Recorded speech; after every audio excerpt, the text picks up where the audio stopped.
All right, greetings and a good Tuesday afternoon, and welcome aboard the JB and Goldwater Show, live, loud, and online, and driven by our friends and yours at Stokes Volkswagen. Find them at stokesvw.com. Find us on the all-new JB and Goldwater app. You can download that into your phone. It is free, and of course, you can watch and listen to our program daily in its entirety, and always go back and check us out if you happen to miss anything. Follow us across all social media platforms at JB and Goldwater, individually at Sports Media JB, and at Darren Goldwater. 843-321-8893 is our phone number. It is also our text line, and that will make you a part of our program. If you want to send us a message, we can pop you right into the program, and you can join us for the next couple of hours.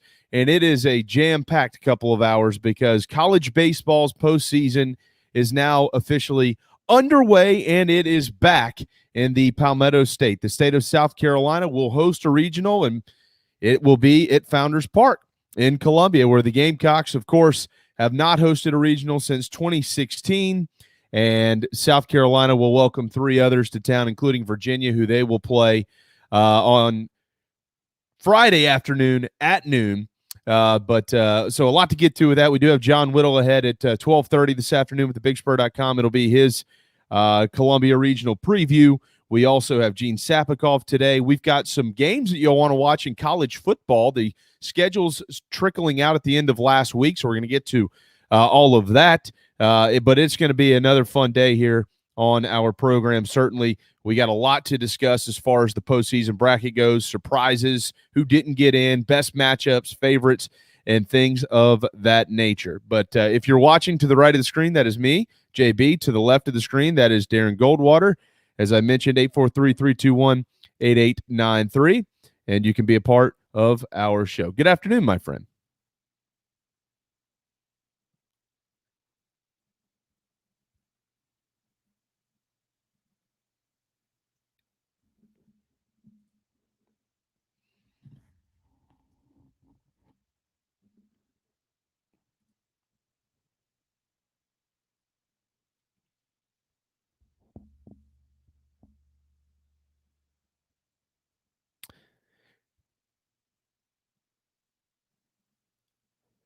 Yeah, unfortunately, we're having some technical difficulties. I'm not able to hear Darren here, but nonetheless, all the regionals will get started at noon on Friday. South Carolina and Virginia, one of the first 5 games to go in the postseason. ESPN2, obviously the Columbia Regional. In Knoxville, Duke and Liberty will throw their first pitch on the ACC network at noon. Florida and South Florida in Gainesville on the SEC network at noon as well. Texas Tech and Army, they will throw the first pitch at noon in the Lubbock Regional, and then up in Greenville, North Carolina, ECU in Norfolk State. That will be what starts us off this weekend in the postseason of college baseball.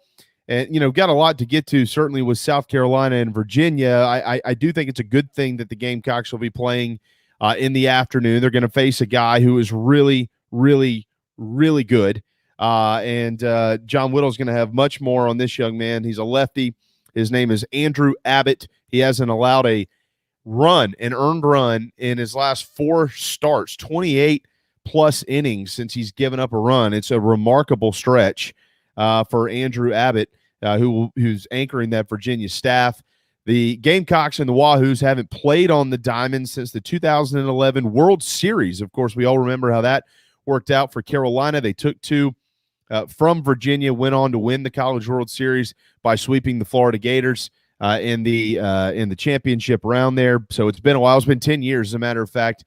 But postseason baseball, again, these two will face off. The rest of the regional, clearly, we all know who number 1 is. That's ODU. They're the top seed in Columbia. Jacksonville is the 4 seed. Jacksonville has gotten hot at the right time. They were able to win the A-Sun tournament. They are not very good, and they're going to have an incredibly difficult job to come to town this weekend and try to beat some of these programs. But they're in.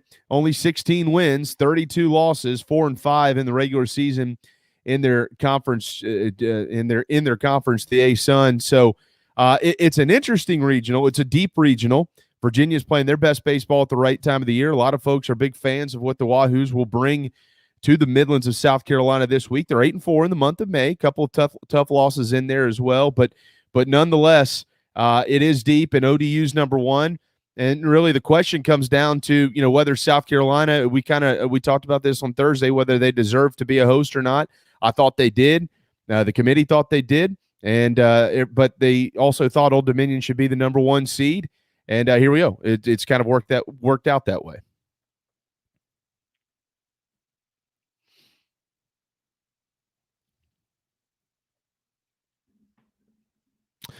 All right, so we're having some technical difficulties. I'm gonna hit a quick timeout right now. I'm gonna hit a quick timeout, and then we're gonna try to come back and get back to this here on the JB and Goldwater Show, driven by Stokes Volkswagen.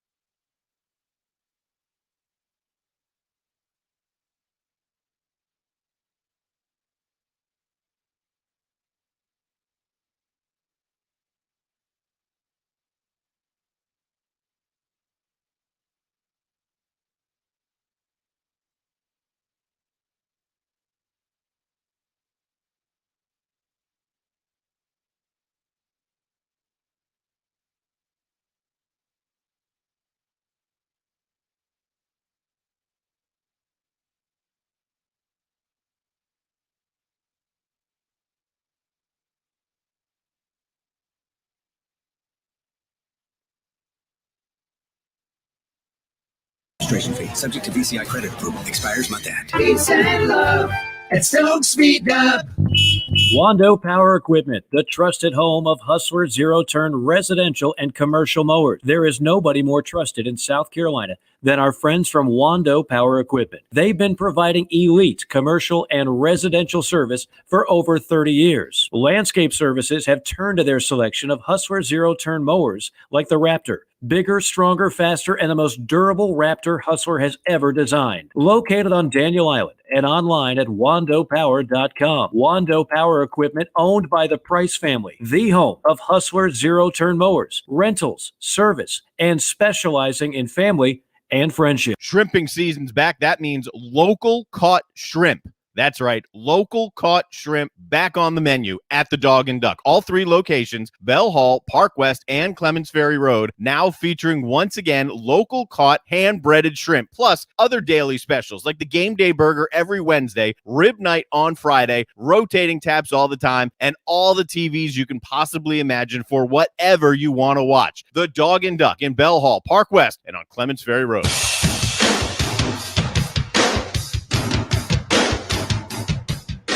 You were listening to the JB and Goldwater Show, live, loud, and online. We hope you're listening. Hope you can hear if you actually are listening. All right, 12:10. Welcome back on this Tuesday afternoon. Look, it's pretty simple for these things to happen when you have a long holiday weekend like we did. Darren is still hungover. And that's the way it works sometimes. Well, you saw that new commercial screen, right? That was one of the things I was working on this weekend. And part of it was actually messing with some of the inputs and outputs and whatnot. And one button of like the 8, I forgot to change back. And then I had to go through and figure all of that out. But hey, look, it only took 10 minutes and we got it figured out. And now we're ready for some regional baseball. That's right. That's right. Everything that you said before, I agree with. I'll add one thing in here for ODU. It's tough to go on the road for ODU. So I like the fact that Jacksonville, with one of the worst records in the country that's in this tournament, is matched up with them, right? It's almost like a balancer there for them because they have to go to Columbia, which isn't going to be easy, but at least they get Jacksonville first. Yeah, absolutely. And you got to tip your cap to Jacksonville for the run that they've made. It's more than likely going to end here in Columbia, but it's certainly neat. That is a pretty proud program, by the way, is Jacksonville. They've been in the postseason, I think, over the last 15, 20 years, 8 or 9 times. Mm-hmm. So, it's a team that gets it. They understand. They can't pitch. They don't pitch very well, but they'll certainly be there. When you and again, we've got John Whittle coming up here in about 20 minutes with the Big Spur, so we'll dive a little bit deeper, much deeper into the Columbia Regional and give you some interesting names and some notes and some nuggets to kind of hang on to over the next few days as we get ready to play this thing on Friday. But as we look around the country, Darren, and you look at the rest of the bracket, when the bracket was released, and there it is, if you're watching, you can see it. What stood out the most to you? Was there something? Was it an omission? Was it a team that was included? Was it a seed? What stood out the most to you? There were a couple things that jumped immediately to mind. Obviously, Gonzaga was a large portion of our discussion from the last week, maybe even 2 weeks. So that was one, that they are not hosting. So then you figured they would be out there west, and they still are. Another thing that caught my eye, just simply I wasn't aware of it. The Big South gets 2 teams in. I'm thinking, great, right? Because PC wins that tournament. Upstate, which was thought early in the year to be one of the best teams in the state, is not one of those 2. They were swept by Campbell at the end of the year and then went, I believe, 2-0 in the Big South tournament. So that caught my eye.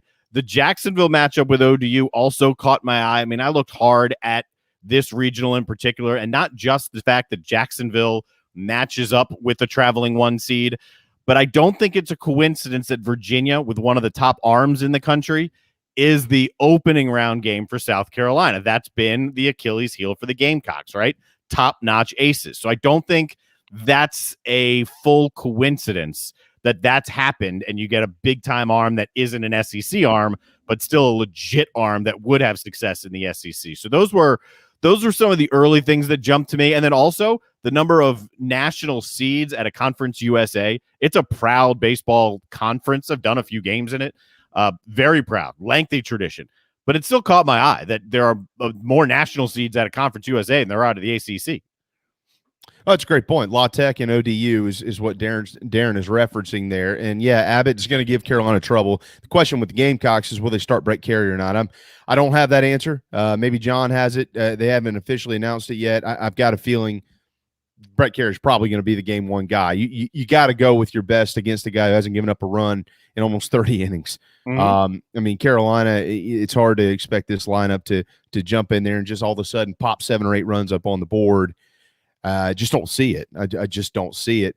But, circling back to the rest of the country, I look, so I was a little surprised by a couple of things. When it comes to national seeds, I wasn't really shocked by any of the top 8. I think they all deserved it. I think a lot of the national media, Darren, was surprised that Notre Dame wasn't in the top 8. I wasn't. Mm-hmm. I've been saying this for a month, so I'm not going to back off the comments that I've made over the last 3 or 4 weeks. They haven't played anybody that's worthy of that justifies that record. It's a great record. I'm not trying to take it away from the Irish. That's not what I'm saying. But they only have 2 top 25 RPI wins on the season. And when you look at the rest of those guys, I mean, Texas Tech, Mississippi State, TCU, Arizona, Vandy, Tennessee, Texas, Arkansas, all of them have better resumes from top to bottom than Notre Dame. I do think Notre Dame was worthy of a national seed. I didn't think it should be a top 8, and it isn't. And as it pertains to the Irish, in my opinion, I think they got a regional that's very manageable. I mean, I know that there's some folks out there that look at UConn and they think, okay, well, all right, the Huskies as a 2 seed, that's a good 2 seed, 33-17, 13-4 in the Big East. Darren, they didn't play anybody either. I'm not big on. I know they've won a lot of games down the stretch here. I think they've only lost 1 game. Let's say 3 games in the month of May. All right, so they've played really well down the stretch. Let me give you those team names though: Xavier, Creighton, Seton Hall, Rhode Island, Villanova, St. John's, Bucknell. Nothing. Michigan as the 3 seed in that South Bend regional. That's interesting, because we just don't know a lot about the Big Ten, because they didn't play anybody but the Big Ten. So I'm not taking anything away from the Big Ten at all. They're going to have opportunities to prove it here. The teams that got in the postseason, that maybe that league is pretty good. I just don't know enough about them, so I'm not giving them a lot of credit. Central Michigan actually is a pretty good 4 seed, but they're not going to beat Notre Dame. So I think that regional worked out pretty well for those guys. You mentioned the Starkville regional is really interesting. You mentioned Campbell. So they get in there as a 3 seed, which is interesting. VCU has won 21 straight games. They haven't lost since like April the 11th. And they're the 2 seed in Starkville. Mississippi State outscored 25-3 in the SEC tournament. So struggled late. You have to wonder, where were they mentally? Obviously, it didn't keep them out of a top 8 national seed. They're the best team in that regional, far and away. I do think they'll win it. Samford is the 4 seed. The Bulldogs can swing the sticks. So, if Mississippi State isn't careful early in the game this weekend, they could find themselves into some trouble. But it's just, there's 3 what we would call mid-major type programs in Starkville: Samford, VCU, Campbell, all from our neck of the woods. I just found that pretty interesting. I don't know that there will be an upset over there, but it is certainly an interesting regional. It seems like they went easy on the Bulldogs despite the fact that they struggled down the stretch. It was 2 weekends before the last, right, the second to last regular season weekend that they struggled with Missouri. Then they straightened things out. Then they go get walloped, as you pointed out, in the SEC tournament. It's similar to what you just pointed out about Notre Dame. There was one projection, I think it was D1 baseball, because they were projecting Norfolk could host, and I didn't understand how. But one of the projections had the Notre Dame regional as a much tougher regional, and South Carolina was part of that regional. I don't remember for sure if they had them in the top 8 or not, but it was a much tougher regional, largely because the Gamecocks were in it. So it's like they said to Notre Dame, all right, you're not a top 8. We're going to bump you down, but in return, here's your regional. You play well, and you're going to get out of your regional, and you'll go play somewhere in a super regional likely. And for Mississippi State, it was a similar thought process. Even though they're in the top 8, here's a relatively light regional. Virginia's also hot. They didn't win the ACC tournament, but they've been on fire here ever since early on in the season. So that state producing some baseball here down the stretch. And for Samford, I covered them a long time. Casey Dunn's a hell of a coach. They play against the SEC all the time. This will not faze them at all. No, I agree. I think they'll be ready to go. I mean, I like Mississippi State out of that. I mean, when you generally look at 2 seeds for upsets. There are 3s. There have been 4s. The most famous 4 is 2008. Fresno State went on to win the College World Series, and they were a 4 seed in the regional, if you can believe that. But you generally look at the 2s. Obviously, South Carolina. I mean, this is a pretty good group of 2 seeds across the country. Honestly, South Carolina, that's not a 2 that anybody wanted to draw. They're not. They have the pitching, and that's the thing with the Gamecocks. You don't know what you're going to get offensively, but generally for the most part, you know what you're going to get on the mound. They have the arms, and especially when you're playing teams that haven't seen you, that's what makes them dangerous this time of year. So South Carolina, you gotta like Gonzaga as a 2 up there in Eugene. What's tricky about Gonzaga is they're going to get an LSU team that's now playing for Paul Maneri. Yep, as the 3, and that's going to be a problem for the Bulldogs, and they're going to see probably the Marceau kid for LSU. But Gonzaga is a great club, but they drew LSU, and that is just really unfortunate for the Zags. Miami's interesting in the Gainesville regional. Miami went to Gainesville to open the season and took 2 of 3. Problem with Miami, they have one of the best, if not the best closer in the country outside of the Cops kid at Arkansas. Problem with Miami is their starting pitching has been average, really at best. I mean, they've kind of brought on a kid named Jake Smith late in the year, but their top 2 guys just haven't gotten it done all year. I mean, they both have ERAs around 5. Yeah, that's not going to win you a regional, especially in Gainesville, which I think Florida as a 15 seed, that's dangerous. So, but I do like Miami, and they are a team that can beat anybody. They've proven that. But they're going to have to get better starting pitching throughout. They can't just have it one game. They're going to have to get it pretty consistently. NC State is interesting. La Tech, I think, they got burnt a little bit there. Ruston, Louisiana is going to welcome a ton of Crimson Tide fans because Bama's the 3 seed. We'll come back to them in a minute. NC State has been playing really well, had a chance to win the ACC tournament. Duke beat them in a thriller, 1-0. That's a dangerous 2 seed. Certainly like Nebraska, but they've got Arkansas, and nobody's going to beat Arkansas in Fayetteville.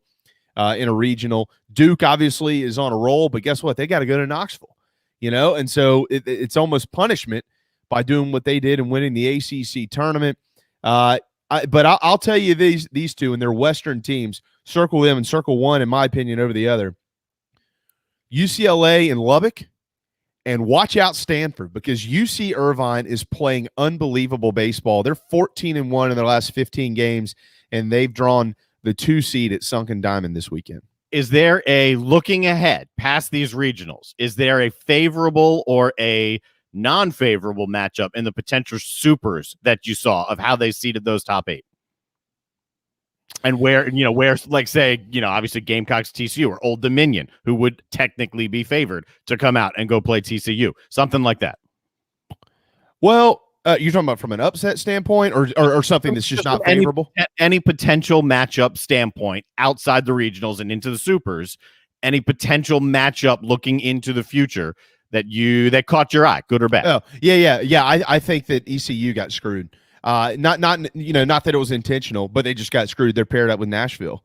And ECU is probably ECU might be the best program in college baseball that's never made it to the College World Series, if you really think about it. I mean, they've got a storied tradition up there, and they've never been to Omaha. It's almost shocking to think about, because they've had so many 40-plus win seasons. But if they get out of the regional, which they've got Charlotte as the 2, Maryland's a tricky 3 seed there too, so Charlotte better be careful. If ECU gets out of the regional, Vanderbilt's not going to lose that regional. I like Georgia Tech, really like what Indiana's done. Poor Presbyterian, whom we have not mentioned yet, but we're going to get to them in a little while with Gene Sapakoff. They have to play Vanderbilt in game 1. So if ECU gets through, it's a 99% chance, in my opinion, they're going to have to go to Nashville and see Rocker and Leiter. And, it's a best of 3 series. So that's who you're going to get, games 1 and 2. And, that's just really unfortunate for the Pirates. Yeah, it makes a lot of sense. You just did bring up PC. I didn't realize that their coach, or that Corbin, had started at PC prior to going to Vanderbilt. So they put that storyline in place. And in the process, poor PC, as you just said. Absolutely. Yeah. Now, when you also look at Darren, at the field, so Bama gets in. Let me tell you what happened. All you have to do is pull up the metrics. You can figure it out. The committee rewarded strength of schedule. If you were pretty good, they rewarded strength of schedule. It's top to bottom clear. Bama got in. LSU got in. Pittsburgh did not get in. Georgia, although their strength of schedule was pretty good, it wasn't elite. It was 14, which you would think is elite, but when you're comparing yourself to the rest of the league, it's not, because Bama was at 2. LSU's strength of schedule finished up at 3. Gamecocks actually slid down to 6. So Georgia, with that RPI at 41, good enough to get in, 7 top 25 wins, but the strength of schedule at 14 put them behind put them behind both LSU and Alabama. They were rewarded. Louisville should not have been in the tournament, although they had a really good run for a while. They were swept in 3 of their last 4 series. Strength of schedule at 88, RPI at 75. Not good enough. Louisville just can't be in there. It's the second time in Dan McDonald's tenure that they've missed the postseason, the first in 10 years. North Carolina. I've seen a lot of chatter on all over the place, really, on social media. Okay, well, why is North Carolina in there? They're 2 games above 500. Same thing I just said. Strength of schedule, 8. They had 4 top 25 wins, but 13 quad 1 wins, because quad 1 goes to 50. They rewarded that strength of schedule for the Tar Heels. Remember, they also got that midweek win against South Carolina. So they sneak in. I've seen some argument about Pittsburgh. Well, they were a top 20 potential regional host. Why did they not get in there? Well, they had 2 wins versus RPI top 25 teams, and they were 1-8 since they made that announcement. Right. And their strength of schedule was only 34, the RPI at 50. Unfortunately, they were on the outside looking in. They had to win more games with the strength of schedule in the 30s based on the teams that they were going up against. There were also, as you mentioned before we went off the air on Thursday, there were some stolen bids that were coming based on upsets. Fairfield got upset. PC is an upset. Yep. So there's some stolen bids. So you could look at it. You could circle Pittsburgh. You could circle Georgia and say these 2 teams might have snuck in the back door if some of these mid-major programs didn't pull upsets in their conference tournaments. Yeah, and to be honest, we were pretty confident that Fairfield would get in. Their reaction when their name was called was almost a sigh of relief. They were probably relatively confident, but they weren't positive. So the reaction there was a sigh of relief. It's the first, we were right. That is the first time that conference has ever had an at-large bid. But the joy that those guys had, I mean, obviously the years that they've had, they deserve to be in. The other thing that caught my eye, simply Arizona State hanging out by the pool. I mean, that's a bro move in that selection show, just chilling by the pool while everyone else is in conference rooms and stadiums and in your team issued gear. They're just hanging out like, come on, let's go. This is the mindset of this team. Let's go. We're ready. Too hot to sit around in Arizona this time of the year without water next to you, clearly for their program. Yeah, I see Will's. Hey, Will. See his comment here. LSU, Tennessee, a potential matchup in a super regional round. Of course, that would be played up in Knoxville. That game, they had a series in Knoxville earlier this year as well, if you'll remember when Tennessee swept LSU. And so that could happen again if LSU is able to get out of the Eugene regional. Tennessee, again, I feel pretty good about moving through there. So, yeah, it's certainly true. I was later on this week, we'll kind of give our 8 for Omaha. It is. I was doing some of it this morning, and I know we got to hit a timeout and get to John Whittle here in a minute. But, Darren, it's so hard to not put a bunch of SEC teams in there. And it's not I was doing everything in my power to not be regionally biased. Like I was looking at what potential matchups they could run through. You just don't know. I was trying to find reasons to not put teams in. It's impossible. I mean, it's impossible to not put Texas in there. There's maybe 1 or 2 type upsets, but if you are doing a bracket like a D1 bracket or something, and look, maybe this advice ends up not meaning anything. I would say don't try to get too cute. Don't treat this like the basketball bracket. I mean, sometimes if you've been watching baseball this year, you know who's good. And more than likely, if they've been that good all year, the odds of them making it to Omaha are pretty good. Yeah, especially if you're talking about the top 8 seeds, and you're so familiar with a lot of these top 8 seeds because the majority came from the SEC. So it's hard to say realistically, these guys aren't going to come out of their regional, right? If you're going to think 8 for Omaha, that's a separate story. But if you're just saying who's going to get into the supers, the top 8, like you said, are you going to get cute about it and try and pick an upset? I wouldn't really recommend it, right? I mean, the one that has to jump out is South Carolina and Old Dominion because it's a traveling 1 seed, because they're on the road at an SEC team that played one of the toughest schedules in the country, and Virginia's in that regional too. And, there are some others. You pointed out Oregon. You pointed out some of the hosts that could be of an issue in the regionals. But the top 8 guys, don't pick against them. Not this week. It's hard. If I had to pick against, if you said you've got to pick one, I'd say really keep an eye on UCLA in Lubbock. And although I really, really, really like Mississippi State, I just because VCU is rolling, maybe keep an eye on those guys. But I don't see it happening in Fort Worth. TCU just won the Big 12 championship. I don't see it. Arizona's had problems on the mound this year, but I just don't see it. Grand Canyon's a tough 4, but I don't see it. Georgia Tech's not going to beat Vanderbilt. It's not happening in Knoxville. It's not happening in Austin. It's definitely not happening in Fayetteville against Arkansas. Real quick, from McKenzie, do you think the SEC, much like football, benefited from preseason rankings when it came to RPI? Well, that's an interesting question, but no, I don't, because the RPI is a computer formula. I mean, Fairfield is in the top 10 in the RPI. Fairfield. So the formula is preseason rankings and the RPI are. I hear you. I see what the question is, but they're 2 separate things.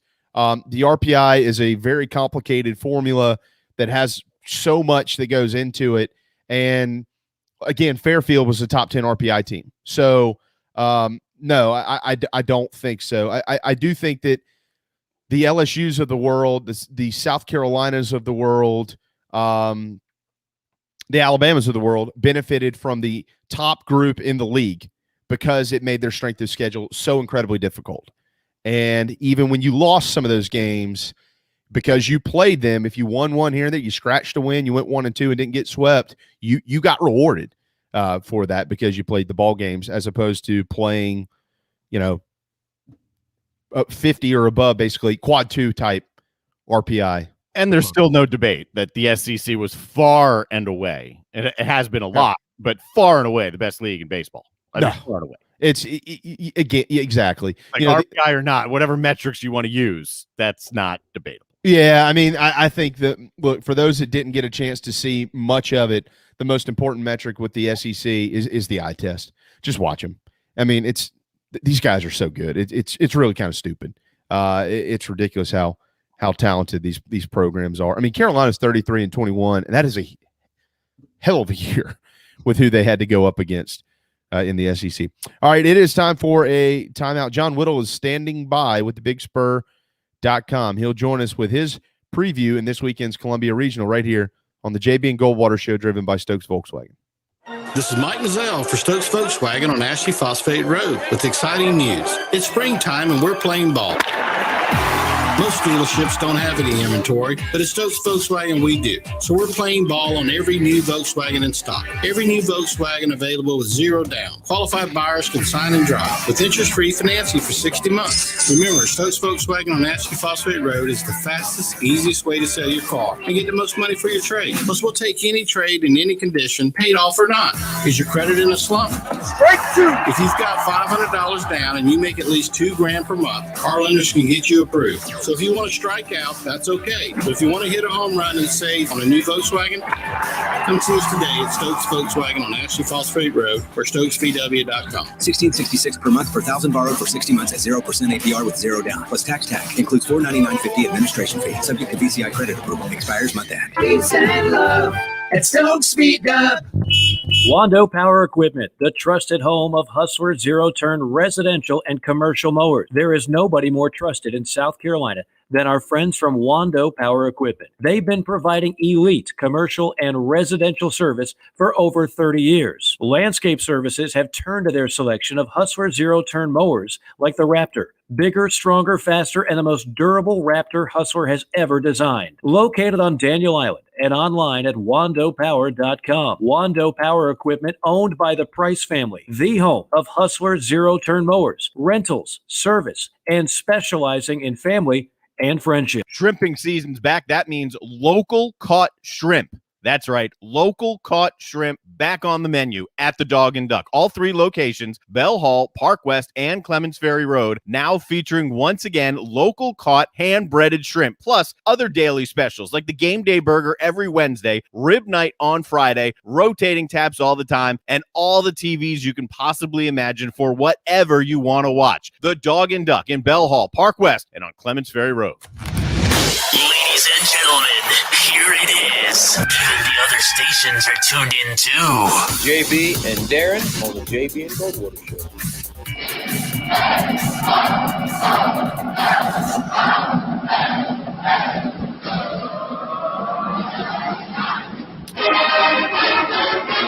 Probably going to hear that a few times this weekend at Founders Park, the site of the 2021 Regional and college baseball, where the Gamecocks will enter their home ballpark as a 2-seed. Old Dominion, the 1, the 3, Virginia, Jacksonville, the 4, and this man is all over it. John Whittle with thebigspur.com joins us now just a couple of days ahead of postseason baseball back for the first time in a few years in Columbia, South Carolina. Hey, John.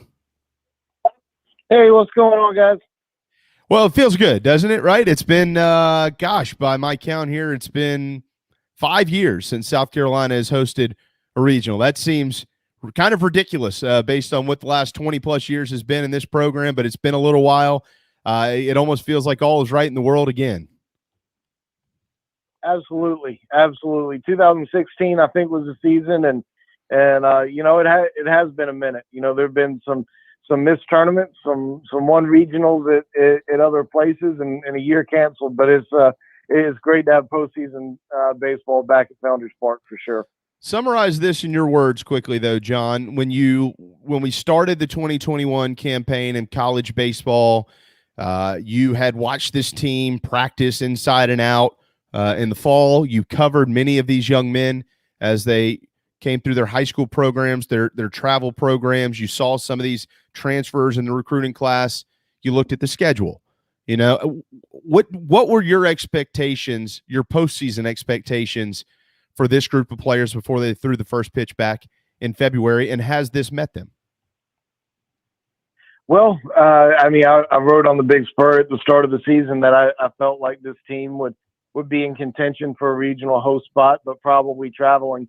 You know, at the end of the day, I thought that they would be right around 500 in the league. I actually had them 14 and 16, so you know they flipped that around and went 16 and 14 in the league, and you know, I mean, I think that's what ultimately you know, gave them the opportunity and ability to host. And you know, the team exceeded my expectations a little bit, and you know, from a win-loss standpoint, obviously some things were a little bit better than I expected. Some things weren't quite as good as I expected, but you know, over the course of the season, you know, it not a whole heck of a lot came as a huge surprise in terms of wins and losses. So. You know, they're about where I thought they would be. How they got there was a little bit different, but you know, I think this is certainly certainly something that this team has earned. I think so. I would agree with you, John. And obviously, you were right on the money. Carolina would not be hosting a postseason regional had there probably not been those 20 pre-selected sites by the NCAA. Old Dominion would have certainly earned that had they bid, but they didn't.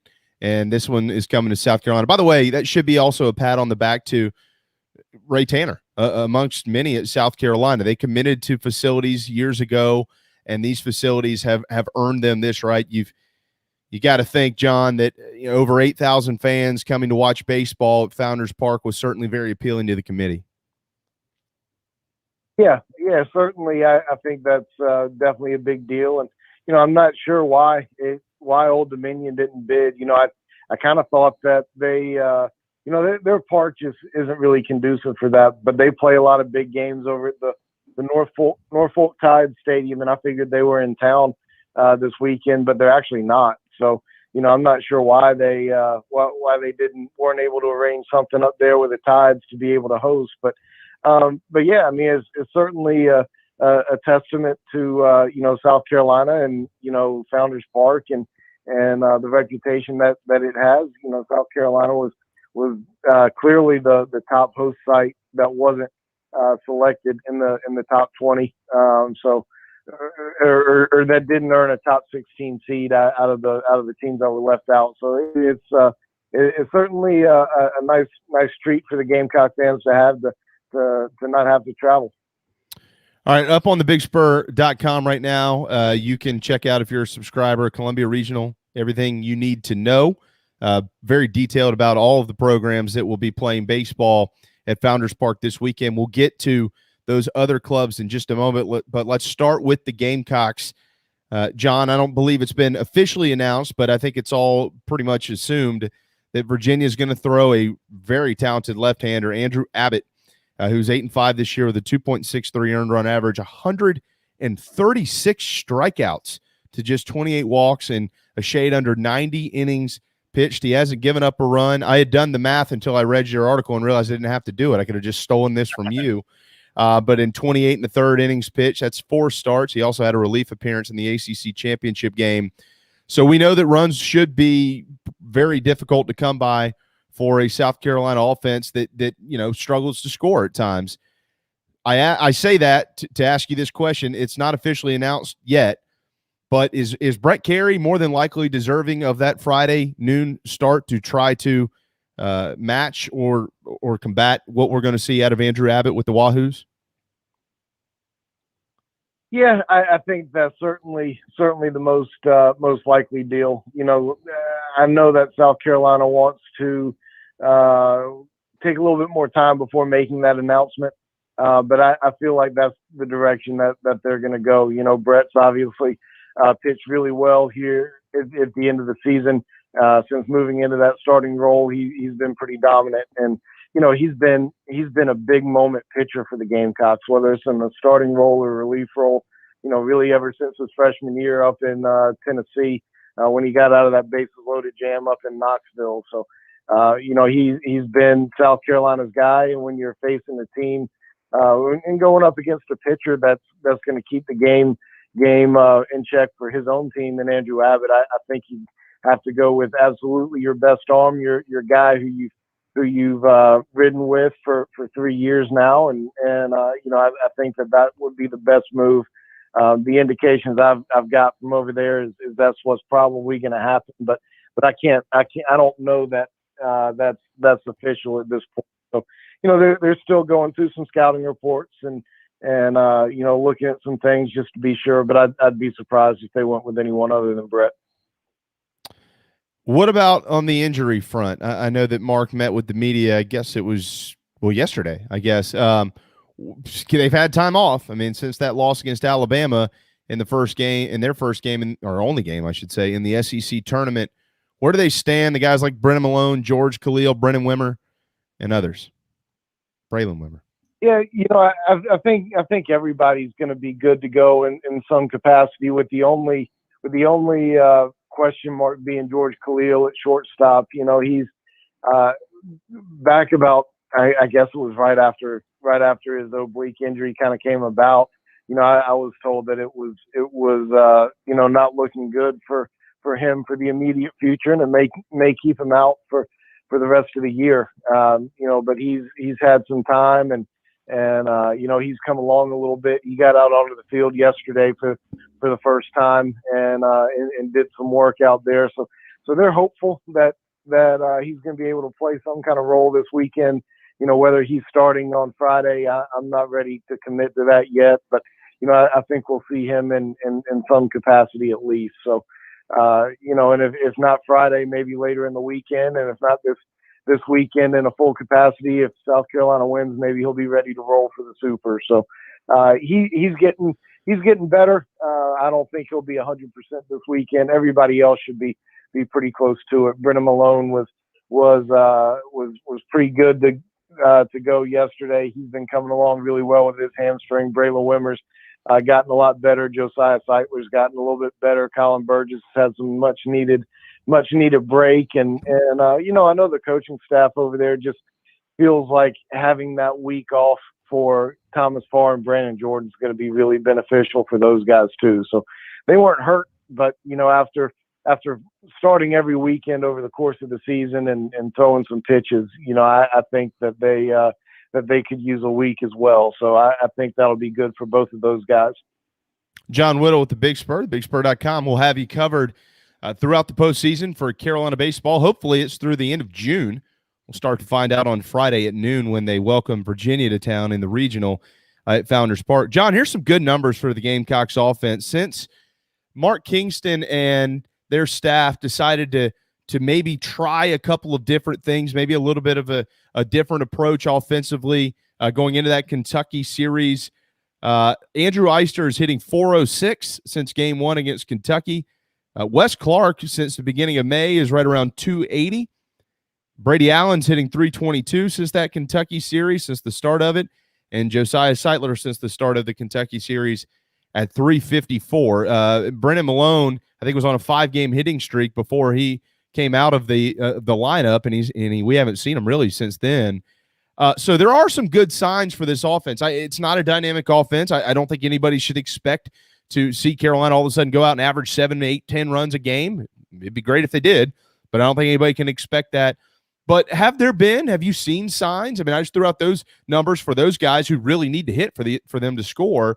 Have you seen enough over the last couple of weeks that leads you to believe, hey, look, this team's going to see a bunch of different programs that they haven't seen, at least in this first round of the postseason. Offensively, maybe they might be starting to find a little bit of a groove. Yeah, maybe. I mean, I do think that there's some guys who have been playing a little bit better. Brady Allen went through a pretty prolonged slump there for about 3 weeks, and I think he's coming out of it a little bit, and Wes Clark, I think, is coming out of his things a little bit too. His on base percentage has stayed high, but he's swinging at better pitches, and I like some of the at bats that he's been taking and what he's been doing in terms in terms of using the opposite field a little bit as well. And I think those guys are really the two most important guys in the lineup. And Andrew Eister's really been fairly consistent in terms of offensive production over the course of the year. He ended up over 300 in SEC play. But obviously his strikeouts have been a real issue at times. So yeah, I mean, I do think that there are some signs that South Carolina's getting a little bit better offensively. That being said, they part of the reason why they haven't put up a lot of runs is they faced a lot of great pitchers late in the season. They faced some of the best pitchers and best pitching staffs in the league that last half of the year. The first half of SEC play, it wasn't nearly as bad as what it was the second half of SEC play. So, playing Kentucky was certainly helpful, and some of those stats that you mentioned were, half of those games were against Kentucky. So, that helps the offensive numbers a little bit. But yeah, I mean, I do think that there's some encouraging signs with some of the players, and I just feel like having we all know how baseball is a sport that just takes so much mental capacity, and there's so much there that it's just a mental game. And South Carolina was beaten down a pretty good bit the last 5 weeks of SEC play. For the top five teams in the SEC, they played in the last 5 weeks, and with Kentucky being the other one. And they got beat. They lost all 4 series, and that weighs on you a little bit. And I think just being away from the field for a little bit and having just a little mental break is really going to help these guys, not only from a physical standpoint, but a mental standpoint. And, I think that they're going to come back recharged and rejuvenated a little bit and ready to go. They've played 21 games against top 16 national seeds. It's remarkable what they've gone through this year in their schedule. John, as we kind of dance around with the other 3 programs that make up the Columbia Regional this weekend, I ask you a quick question off the top before we look at some of the specifics as to why you answer the way you do. How deep is this regional, especially when you compare it to some of the others across the country? I think South Carolina got a pretty reasonable draw. I think that Old Dominion is certainly very deserving of where they were slotted in terms of national seed. And it's a shame that they don't get to host for their sake, because they certainly deserve it, especially when you look at their offensive numbers. From a 4 seed standpoint, I think Old Dominion was kind of rewarded by they have to go on the road. They got a pretty easy 4 seed. I usually see many teams in the NCAA tournament with a losing record, especially one by that large of a margin. Jacksonville got really hot at the right time, won their conference tournament, and here they are. I think Virginia's a solid 3 seed. I don't think anything really stands out in terms of being really difficult, really easy, or anything like that. I think it's probably right in the middle of the pack and about what you would expect from a regional. And I think really the only team in there that really is kind of an outlier is Jacksonville, and they're going to be an outlier regardless, just from an overall record standpoint and where they stand. Old Dominion's 42-14. Their offensive numbers are astounding. John, what is it about this club as you've kind of taken a deep dive into their roster? What is it about them that makes them so good offensively? Well, they're really balanced across the board offensively, but you don't take balance to mean that they can't be dynamic. Like they've got 6 guys, everyday players who hit over 300, but they're not just a batting average team. They don't strike out, and they hit a lot of home runs. Obviously, they lead the NCAA in that category, and they're top 20 in doubles. I mean, they have extra base hits left and right. So it's pretty impressive what they've been able to do offensively, and I haven't really been able to discern too much difference between what they do at home versus what they do on the road. And it's in a good conference too. They finished fourth in Conference USA in the standings, won the tournament, but the three teams ahead of them, all three were in that top 20 host site selection grouping, and only one ended up getting a host site, but still, that's four of the top 20 or so teams in the country in that league. So it's not like they haven't gone through some tests of their own. Obviously, it's a little bit different in that world than it is in the SEC or ACC or something like that. But they've played a good schedule, and so I think that they're going to have a bit of confidence coming in as well, given some of the things that they've been able to accomplish. But just from an offensive standpoint, you look top to bottom, there are really no breaks in that. They've got a couple of 300 hitters hitting in the bottom third of their order. They'll steal a couple of bases, but they will enjoy, I think, playing at Founders Park, which at times can play for some long balls as well. 101 home runs they've hit as a club this year. It leads the country. I did find it interesting with ODU, John. I was confused. I was trying to look at all of their box scores. I was like, okay, well, who's their Friday guy? Who's their Saturday guy? Who's their Sunday guy? I don't know who the hell any of these guys are. They don't pitch, like their starters don't go very deep into games. It appears it certainly looked like they had a bunch of relievers that have thrown a lot this year. So, I don't know how confident they are in their starting pitching. Maybe that's a weak point for a 1 seed. I'm not sure. We'll have to see what they look like this weekend. But that was a little surprising. The team with that record, John, I just felt like they didn't have a ton of consistency in their weekend rotation as far as how long those guys are sticking around in ball games. Was that surprising to you? Oh, a little bit. Sometimes the strength of your pitching staff is the depth of your pitching staff, and I feel like looking at some of the numbers and going through some things, I feel like that's what they think. They have one guy who started all their opening games over the course of the season, Tommy Gertner, a lefty and an older guy. I mean, his numbers aren't incredible, but he like you mentioned, he doesn't pitch very deep into games. He's mainly a 4 or 5 inning kind of guy, and then turn it over to the bullpen. Hunter Gregory is the guy who kind of goes deep into games for him.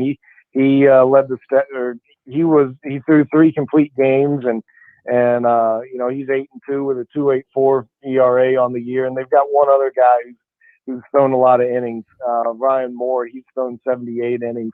But those are the 2 guys who kind of go deep into games. But you're right. They've got starting pitchers who go out there and throw about 4 or 5, maybe 6 innings, and then turn it over to the bullpen. They've got a ton of guys who have a dozen relief appearances on the year. They like to spread out their innings and go like that.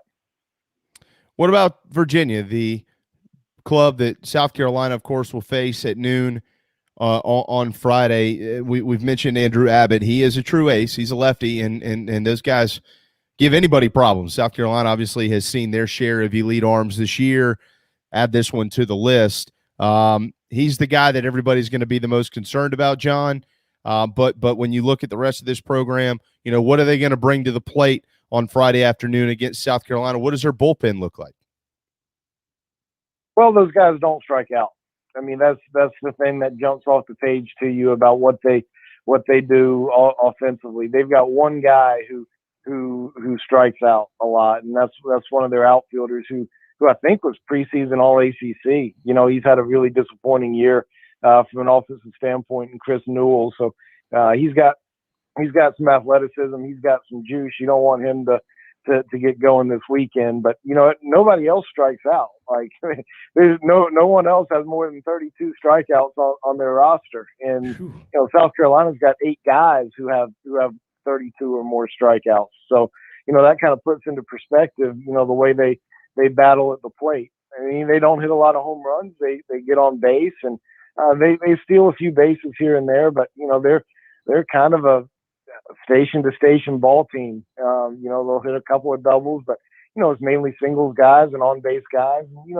They haven't been particularly offensive this year. They haven't scored a ton of runs, but they've been playing better of late from an offensive standpoint and defensive standpoint. They put in a freshman into the lineup at first base and moved their first baseman into a DH role, and they've been a little bit better at the end of the season since they've done that. So they're playing a little bit better, and especially offensively at the right time. And they've kind of got things. They've kind of figured things out a little bit at the end of the year. And then from a bullpen standpoint, they've got two guys who you really watch out for. A couple of righties out of the bullpen.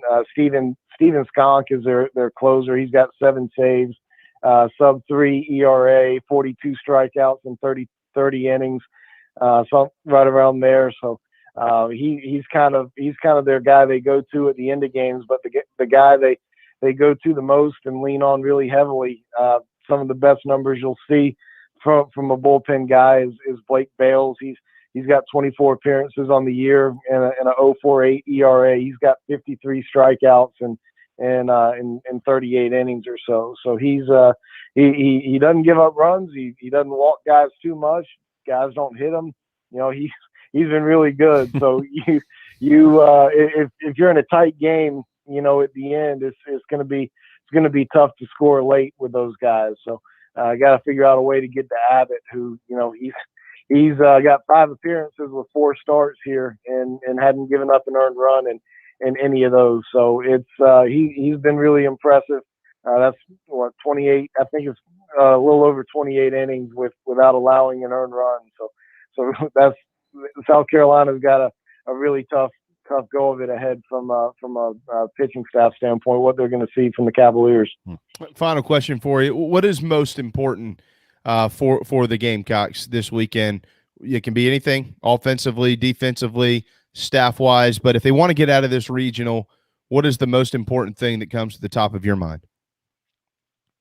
I think you need your you need your best production of the year from your best players offensively. And if South Carolina can do that, if South Carolina can get things happening from Wes Clark and Brady Allen and Andrew Eister, I think that they'll have a really, really good chance of coming out of this regional.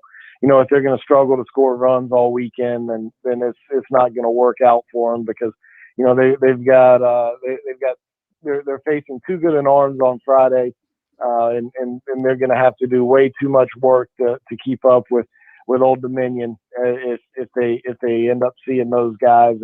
And Old Dominion is going to score some runs this weekend. I feel pretty confident in, regardless of who they're playing. Their resume's too impressive. If they don't score some runs this weekend, then I'll be really, really surprised. But South Carolina's going to have to get some offensive production from their best players, and I think the other guys will follow along in line with them. But that's certainly the key for me. This pitching staff has been pretty consistent all year long, and I think having that week off is going to help them. And I think that they will perform really, really well over the course of this regional. They're going to keep this team in position to win as they've done all year, and it's going to be up to these guys offensively to be able to get the job done.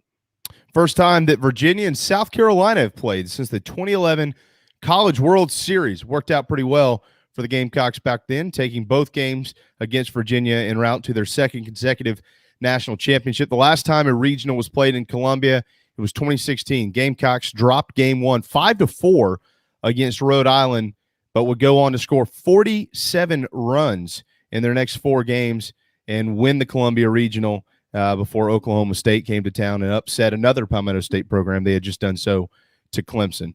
Hopefully no game 1 loss on Friday. Carolina can play 3 and zip right on through, and we'll see what happens with the Super. John, brilliant stuff as always. We'll be following along thebigspur.com. I know that the next few days are incredibly busy for you. You're going to have a lot of information up today. The floodgates have opened for football. Recruits are back on campus. Camps are going on all week up there, so it is a great time to be a member at thebigspur.com. Maybe the most important time in years because there's going to be a lot of information coming out of the capital city. The Big Spur is where you want to get all that as well. John, thanks, bud. I'll be in Columbia on Friday, and I'll shoot you a text. Maybe we can catch up for an ice cold sweet tea.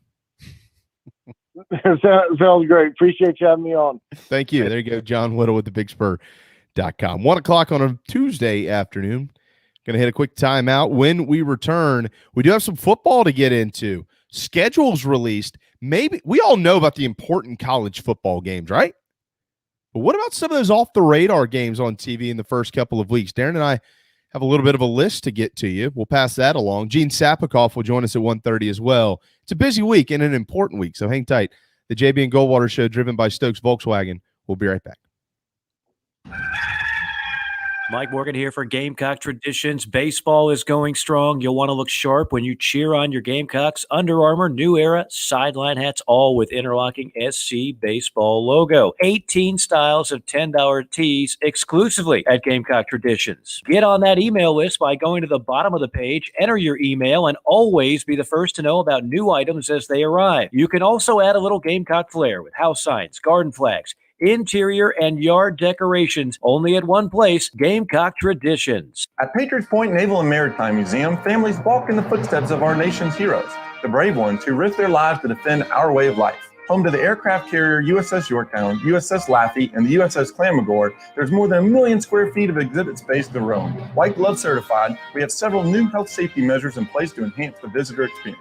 Come for the day and leave feeling inspired. One of the most impressive museums in the country, located right here in Mount Pleasant. Visit patriotspoint.org for more. We'll see you soon. Bourbon and whiskey drinkers of Charleston.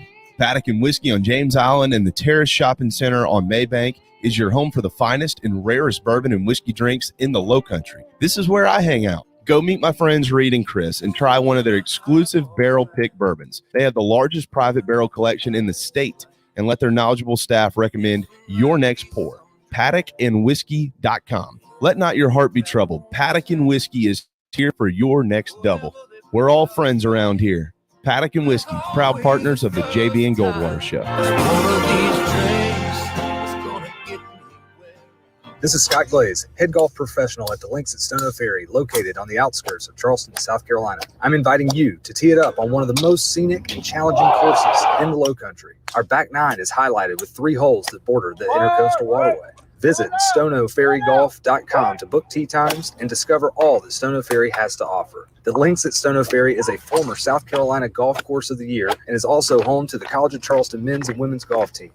Come see us. We would love to have you. stonoferrygolf.com. Hi, I'm Chris Half, Public Information Officer at the Patriots Point Naval and Maritime Museum. We're home of the mighty USS Yorktown, USS Laffey, Clamagore, and Vietnam experience. And we're a proud partner of the JB and Goldwater Show.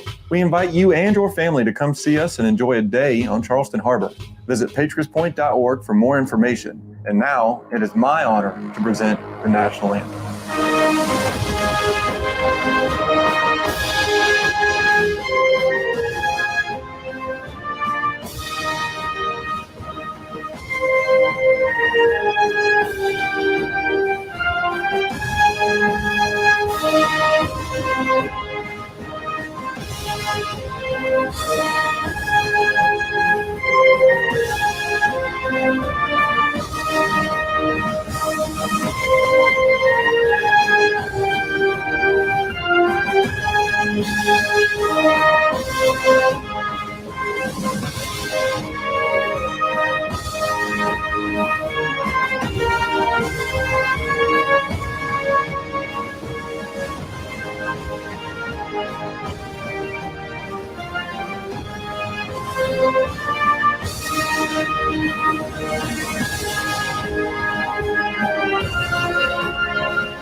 Live, loud, and online.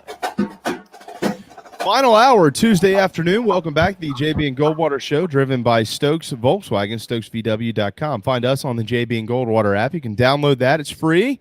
and you can watch and listen to our program daily in its entirety. Make sure you follow us on social media across all platforms at JB and Goldwater individually at Sports Media JB and at Darren Goldwater. Text line's also open, 843-321-8893. And if you're watching anywhere else, YouTube, Facebook, Twitter, wherever it may be, you can always pop us a note, and we'll plug it right into our program and make you a part of our conversation. Gene Sapakoff will be a part of that conversation in about 25 minutes with the PostandCourier.com. I'll tell you what, Clinton, South Carolina is a popular place right now. We're going to talk to him about it. PC has been in the headlines the last couple of months. The football program has hired a very unorthodox coach that has created some conversation nationally, and now the Blue Hose are in the postseason of college baseball, a surprising upset to many in the conference tournament in the Big South. So we're going to get to all that and much more with Gene coming up here in just a little while, Darren.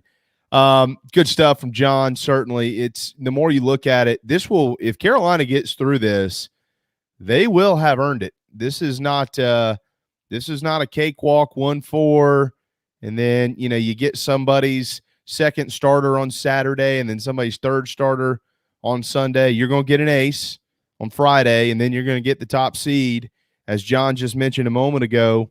ODU, if you beat Virginia, then Hunter Gregory is the ace for Old Dominion. He's been throwing on Saturdays for them, so they'll see another ace on Saturday afternoon. And there's no reason to think that ODU, A, would throw their ace even if he had been throwing on Friday against Jacksonville, and B, since that hasn't been his slot, of course he's going to stay. And how he just laid that out, Andrew Abbott is second nationally in strikeouts at the Division I level. He's got 136.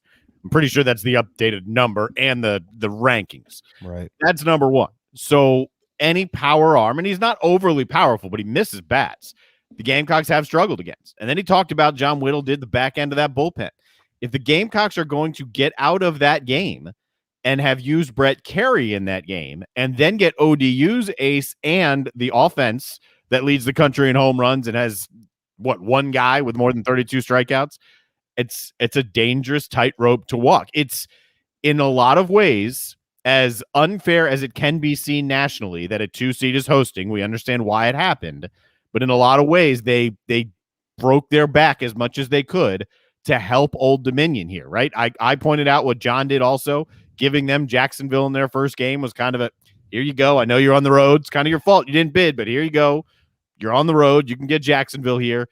And then it's a competitive regional. It's not as though this is a cakewalk for anyone. It's certainly not a cakewalk for South Carolina. They all have their challenges, no doubt.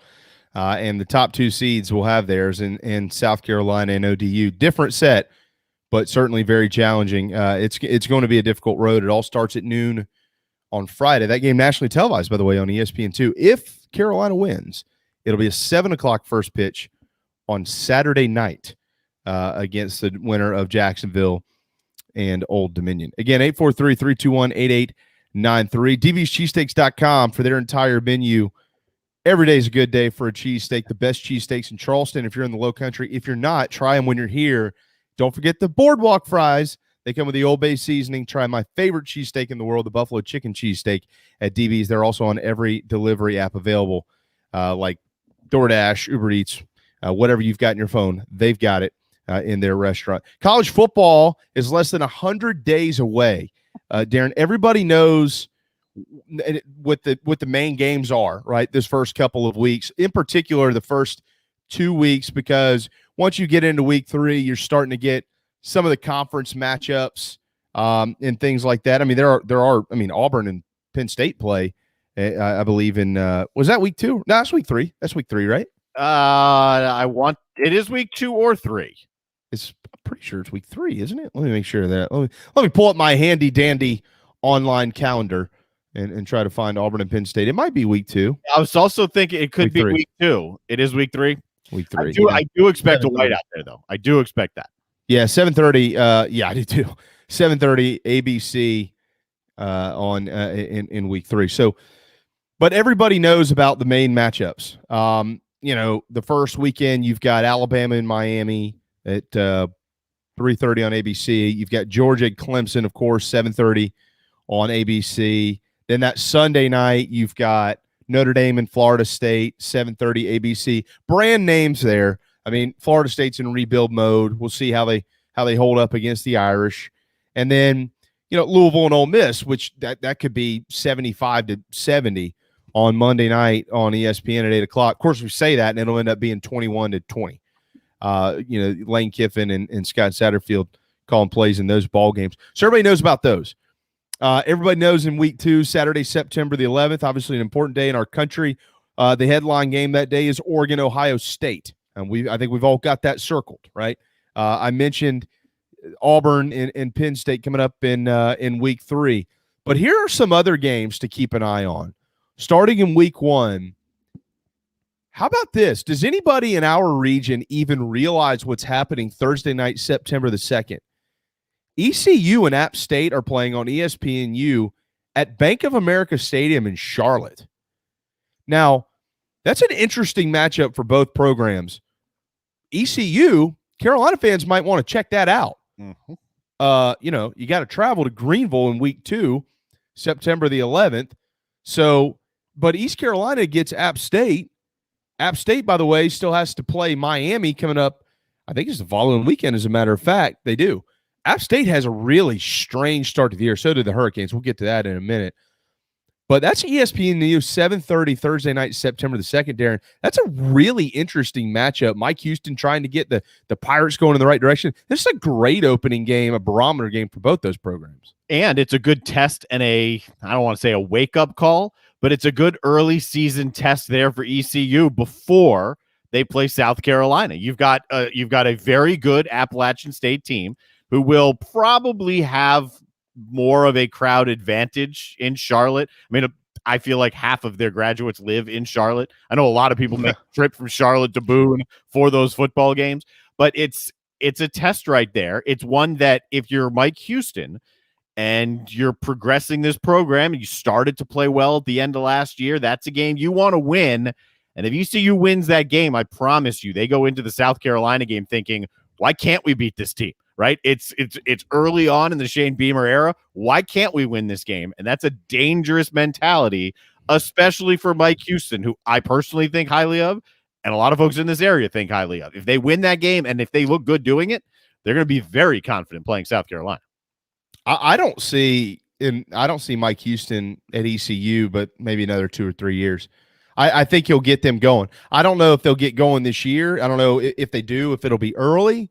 If it'll be later in the season, I'm not sure, but I'm with you. I respect Mike Houston a lot, have since what he did at the Citadel, and he knows how to build a program, and he's going to do it at East Carolina. It's just a matter of what they look like early in the year. It's a tough early season for them, or tough start to the season for them with App State, with South Carolina. Not two teams that they can't beat. I think they can, but two teams that are better than them, even though Gamecocks weren't very good last year. Now, the next night, September the 3rd, you've got North Carolina at Virginia Tech. I don't even think anybody realized that. They're going to be in Blacksburg, kicking off the ACC Friday, September the 3rd. That is an enormous test for North Carolina. Like, if North Carolina and Miami have this vision in their head, Darren, that, okay, we're going to be the programs that can find a way to challenge Clemson. Well, you can't lose that one if you're the Tar Heels. If you're Virginia Tech looking to bounce back a little bit, that's an enormous ball game to be able to showcase yourself on national TV. 6 o'clock Friday night, ESPN, Lane Stadium. The place is going to be jumping around. We all know Enter Sandman's going to be rocking. Sam Howell, the quarterback at North Carolina, is going to be the talk of the ball game heading into it.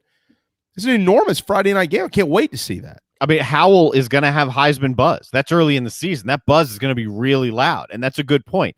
If you drop an early season ACC game, you are so far behind the 8 ball of making the college football playoff, let alone, let's just say, competing for an ACC championship, if you drop that early season game. And if the progression of North Carolina is going to be what some are thinking it will be, then the progression needs to continue there, because that loss knocks them back a peg. There's no other way to look at that. If it's a loss, it knocks them back a peg, because then you're climbing uphill the rest of the way. Like you said about Virginia Tech, I think the mentality for the Hokies is inside that locker room, similar to what we're saying here about North Carolina and Miami. Can we become that team that challenges Clemson? Well, a win there would validate what they're saying inside that locker room, but not so much around the country. I agree. I totally agree. And, I look later on in the summer, we'll get into our thoughts and projections and things like that. If anybody really cares about them. But North Carolina is a team that they're trying to tell people they've arrived. Hey, we're here. We're not going anywhere. Mac Brown, we've been recruiting. We're doing this. We're building facilities.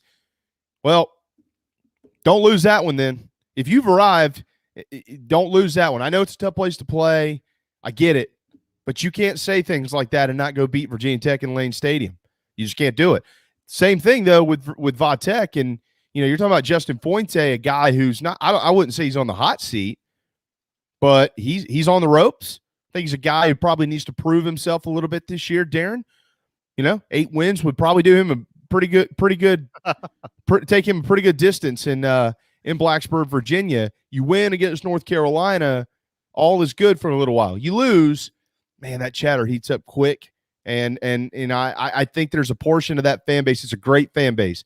I think there's a portion of that fan base that feels like it's been a little underwhelming since he's taken over the Hokies program. And think about how high they were under Beamer and that long run of success. And once you have that run, once you have that taste, it never really goes away. Even when you start slumping and it's been a while, like you just said, there's always that thought of yesterday. I think Penn State fans know this very, very well. In fact, there's always that thought of, well, we used to be this. So, right. so you can go out and win 10 games, but you're missing the playoffs. We're not this anymore. And it's been a long, long time.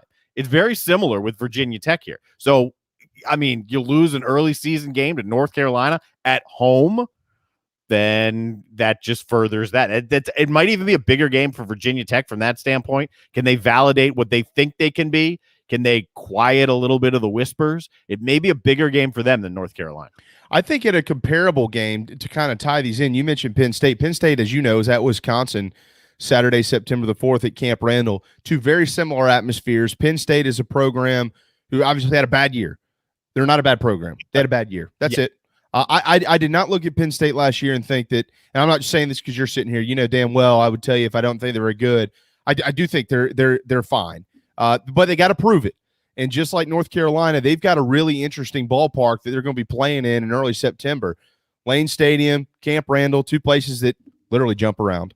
And in Penn State at noon on Fox on that Saturday, you talk about a prove it game. Prove it. It's early, so weird things can happen. And if you lose, it's not like it's going to translate into November. It could, but I generally don't project things like that. I think what happens in early September sometimes is not exactly who you are in November, but it's also a prove it game. If Penn State wants to battle for a Big Ten championship, for a division championship, that's not a must win, but if you win it, it goes a long, long way. Here's why it's super scary. Because while a loss there doesn't mean the rest of your season's in the dumpster, last year that's what happened. It was an early season game against Ohio State or against Indiana, right? You knew Ohio State was coming on the back end, and you have that heartbreaking loss. Then you go and think, you're outmanned, you're overmatched against Ohio State. But once that happened against Indiana, the bubble comes out. The air starts coming out a little because you know what's on the back of that. It's Ohio State. You take that thumping, and then the season just spiraled. And it was a weird year. There weren't as many games, and there weren't non-conference games. But if you lose to Wisconsin, the feeling can come back, right? Very, very quickly. If you lose to Wisconsin and Sean Clifford doesn't look good, and he hasn't taken the steps that a lot of fans hope that he take and questions whether he can, and you lose in the process, then there's going to be a lot of chatter and a lot of the stuff we complain about with South Carolina fans, just jumping on message boards and screaming and hollering about we suck this, we suck that, we're in the tank. If Penn State loses that game at Wisconsin, it doesn't look good. That's what's going to happen in the Happy Valley fan base. It's inevitable. It's an incredibly interesting start to the year for both programs because 2 weeks after that game, Penn State welcomes Auburn to town. All right, so Wisconsin, after this game, they've got Eastern Michigan. All right, that's a win. And then how about this? Back-to-back at home, Notre Dame and Michigan. for Wisconsin. So if you lose to Penn State, I'm not going to, because we don't know anything about Michigan. I really, if you ask me today, does Michigan win 10 games? I don't know. Did they win 4? I don't know. Did they win 6? Don't know. I really don't know. I mean, I think they're going to be better, but I don't know until we see them. But nonetheless, I would project Michigan being better than worse. You just do. It's Michigan. Like, you don't expect them to be bad. If they're bad, it's more surprising than anything. So you look at Wisconsin, how important that game is to those guys. It's big for the league too, because the Big Ten had become the league that is as good as or the next league to the SEC. Right. And last year, that was not the case. So it's big for the league that Wisconsin, that Michigan, that Penn State, those programs need to rise back up to the level of relevancy, not just for them, but for the league, for that league to continue to be able to boast, hey, if it's not the SEC, it's us. And a couple of years ago, you could make a very strong argument the Big Ten was a deeper league. If you want to get back to that point, your big-time programs need to help you get back to that point. It's a huge start for them and for Penn State right there, too, because on the heels of that is Auburn. I think this game's going to be. Is it one of those slobber knockers early in the year? Is it ugly? What's it going to look like? I don't know. Tell you from a Penn State fan standpoint, I hope it's not ugly. I hope the offense moves the ball. We just got a new offensive coordinator who's a quarterback guru, who is good at recruiting quarterbacks. Can he fix Sean Clifford? And there is a big tie to this, too. If things don't go great with Clifford, his younger brother, who's better than he is, one of the top receivers in the country and committed to Penn State, if things don't go well with Clifford, what happens there? There's also that little caveat. But more importantly is, look, can he fix this offense that was supposed to take another step forward last year, instead went way back? Can this become a dynamic offense that Penn State got used to? They got long away from, 3 yards in a cloud of dust. It was forever. It was predictable. We're running right up the middle. You knew what was going to happen. Got away from it. Last year regressed. If it's an ugly game in Camp Randall, it's not going to sit well. 1:24 on Tuesday afternoon. I agree with you there. Any questions, comments, concerns, welcome. The other major games, of course, Darren, as we know, in week 1, they're nationally televised. A lot of them, or most of them, are somewhat important to our region somehow. Bama and Miami, Georgia, Clemson, Notre Dame, Florida State, Louisville, Ole Miss. How about this one? And people have talked about it. I don't know that it's getting enough attention, but as it gets closer, I think it will. LSU at UCLA. It's an 8:30 kick on Fox on Saturday night, September the 4th. You talk about programs with something to prove. Holy moly. I mean, this is a long ways for both of them. They can take it the distance if they win. UCLA finally, towards the end of the season last year, really started scoring points under Chip Kelly. Now their defense wasn't good, and they were 3-4 last year because remember the Pac-12 started late with COVID. But you started to see signs that Chip Kelly offense that they had thought they hired was kind of showing up a little bit. And now you've got LSU. They just lost TJ Finley, one of their quarterbacks. He's transferred to Auburn. They're 2 seasons now about to be removed from winning a national championship. They weren't good last year. They couldn't stop anybody on defense. They've had a tumultuous issue off the field down there in Baton Rouge. Some of it's prior to Ed O, some of it's under Ed O. Nonetheless, it's been there. They've had to deal with it. So what do they look like in week 1 on the road in California at UCLA? And who is UCLA? I mean, I don't know that we know who UCLA is still, but it appeared at least that they were trending in the right direction, at least from an offensive standpoint under Kelly. And I think it would surprise a lot of folks when you, especially down here in the Southeast, you say LSU's opening at UCLA. It's really easy to say that line's going to be like 10, 12. I want to say it opened lower than it is. I just pulled up one site right now, and it's got it at anywhere between 3.5 and 4.5. I want to say it opened at 2 or 2.5, and that's why, and it got bet up to that. But that's how Vegas is viewing this. That's how Vegas is viewing the ascent, let's say, of the UCLA program. And I'm not going to say the descent of LSU. But the question marks of LSU after last year, where are they? If LSU, you want to talk about ugly game.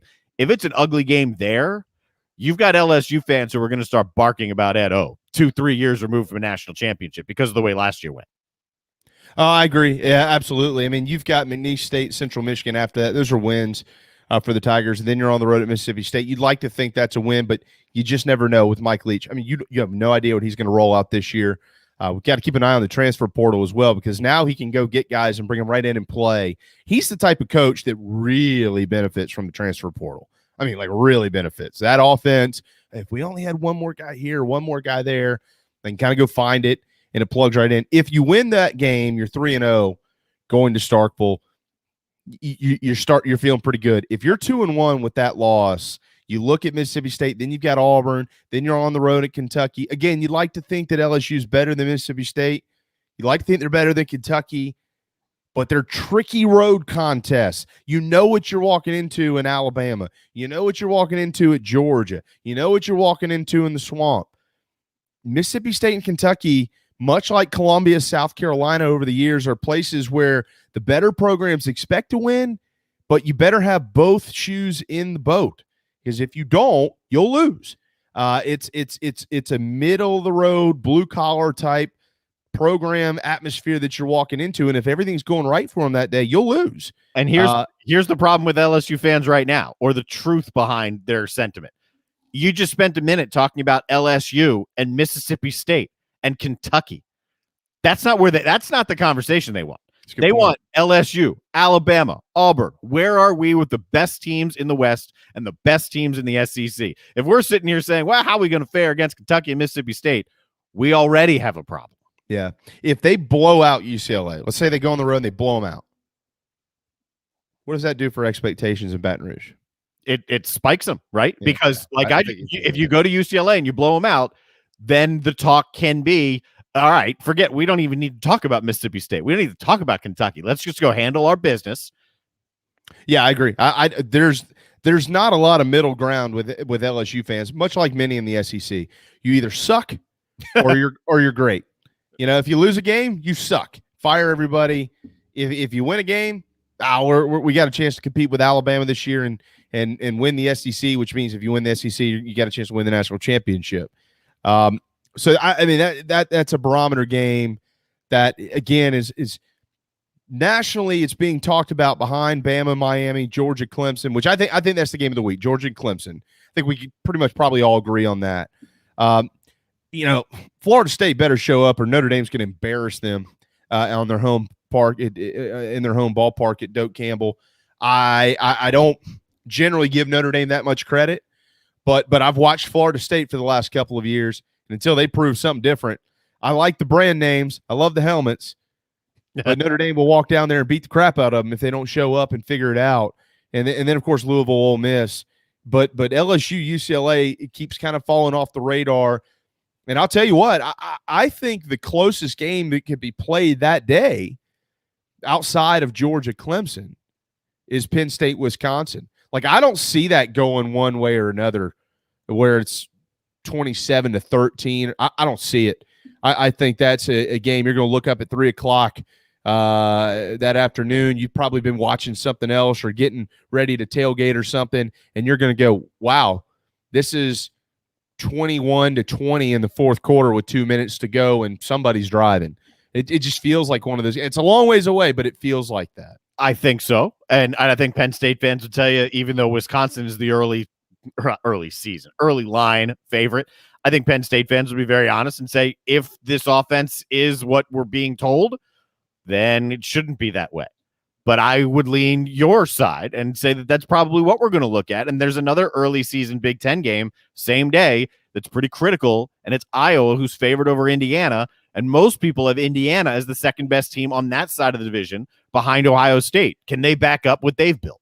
Absolutely. That's great. It's a great question. We'll kind of halt some of that there. We'll come back to more tomorrow, get into a little bit of week 2, some games that are off the radar. Again, everybody knows about Oregon and Ohio State, but there are some other matchups worth paying attention to and keeping an eye on. It's only June, but now that the TV schedules are out, when you look at it, you can kind of start to feel out maybe what the beginning of football season will look like. Good news, everybody.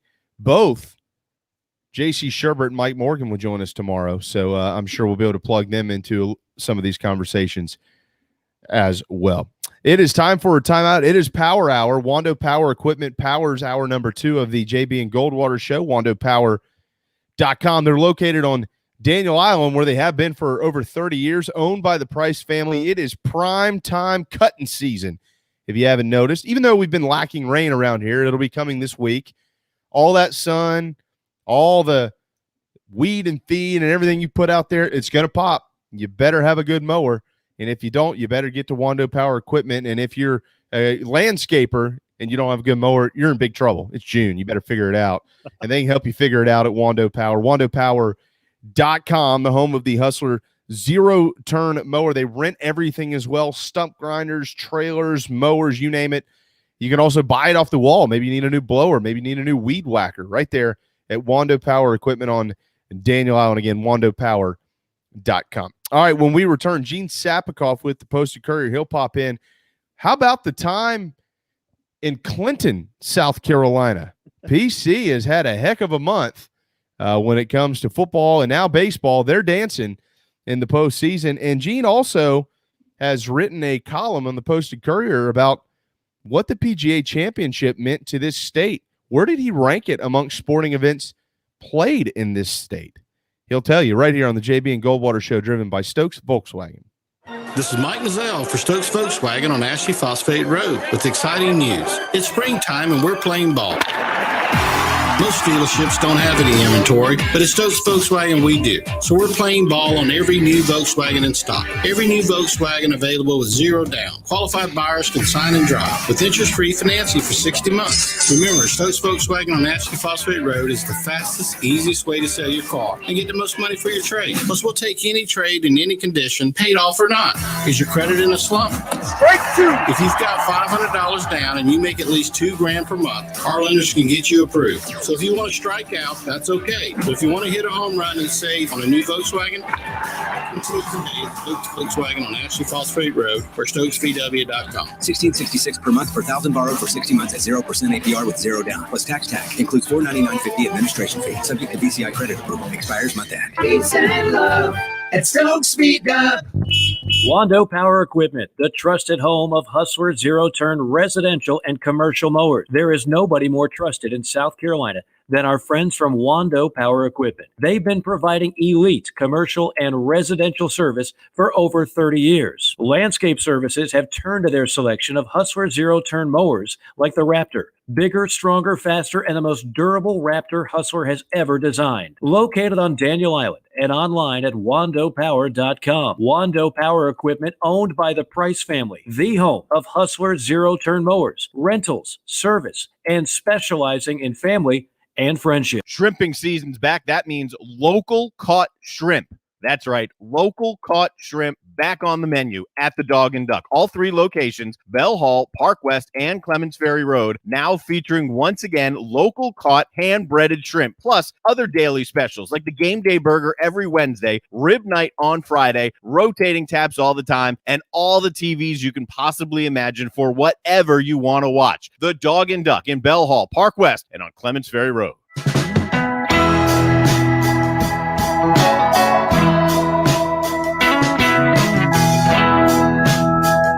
What's up, everybody? This is South Carolina singer-songwriter Patrick Davis, and I might live in Nashville, Tennessee now, but guess what? I can always keep up with the news back in South Carolina because I've got the JB and Goldwater Show. Thank you, JB and Darren, for being live, loud, and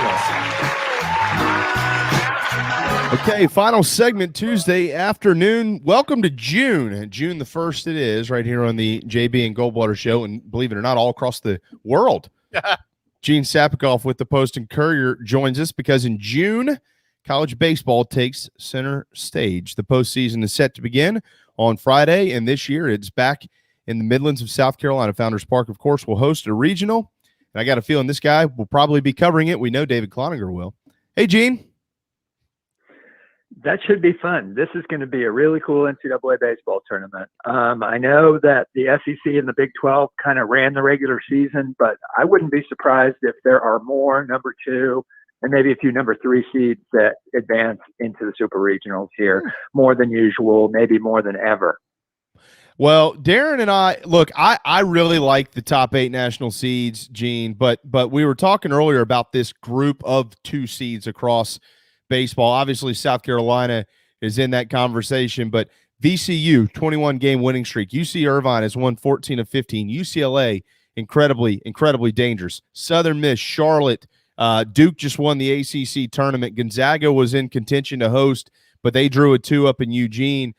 Miami went to Gainesville earlier this year and took 2 of 3 against Florida. So the 2 seeds, they do make you pop a little bit, Gene. And I think coming off a COVID year, we might be looking at the best postseason we've seen in a while. Yeah, and I think Oklahoma State might be the best 2 seed, and they're playing out in that Tucson regional. I love Arizona. They've been kind of the darling of the West for the second half of the regular season. But this is going to be really cool. And yeah, there's a lot of 3 seeds too that are dangerous. And almost everybody's got a really good number 1 ace pitcher. And as Coach Kingston has alluded to about Virginia's, that, there's just a lot of dangerous teams out there. Yeah, well, you mentioned 3s. The bad thing for Gonzaga as a 2 is they drew game 1 of the Pulmonary Farewell Tour for LSU because the Tigers are the 3 seed in Eugene. Watch out there, Gonzaga and Oregon in Central Connecticut. But let's start here. Let's start here in Columbia, Gene. Gamecocks, of course, are 2. They're going to see Andrew Abbott, one of the best left-handed arms in the country, on Friday at noon. But in the big picture, what does this mean for the Gamecocks hosting for the first time in 5 years? I don't get the criticism that some people have, and I realize some of it is the thumb gangsters on Twitter of Mark Kingston, because what I have seen is just steady progress here. And I think this team is really exciting. If they go 2-0 in this, I think it's been a good season that has made progress. But to be able to be there in front of their home fans with a chance to win and a chance to advance, a really good chance, it's just very exciting. And I know you mentioned it on Twitter and I've mentioned it in columns, but he said that thing after the Clemson series in February, baseball is back in South Carolina, which was really pretty gracious of him to say after sweeping the arch rival. But baseball's back at South Carolina and a little bit at Presbyterian and maybe USC Upstate and Wofford. But yeah, and so there's no doubt it's back. It's cool. It's fun. This is an exciting week. Like, just to drive down those streets near the stadium, there's just a buzz that you feel as you get close that wasn't there the last few years. So that's really fun. Your column in the paper, ideal NCAA disrespect for Gamecocks, Clemson changes on deck. We'll get to the Clemson side in just a moment. But what did you mean by that? Who has disrespected South Carolina and how? Well, for one thing, I think they deserve to just be a number 1 seed outright. I'm not saying Old Dominion doesn't also deserve to be one, but they're 18th in the RPI, and one of the teams ahead of them is Fairfield. They've played the 2nd or 3rd toughest schedule in the country, depending on which computer you look at.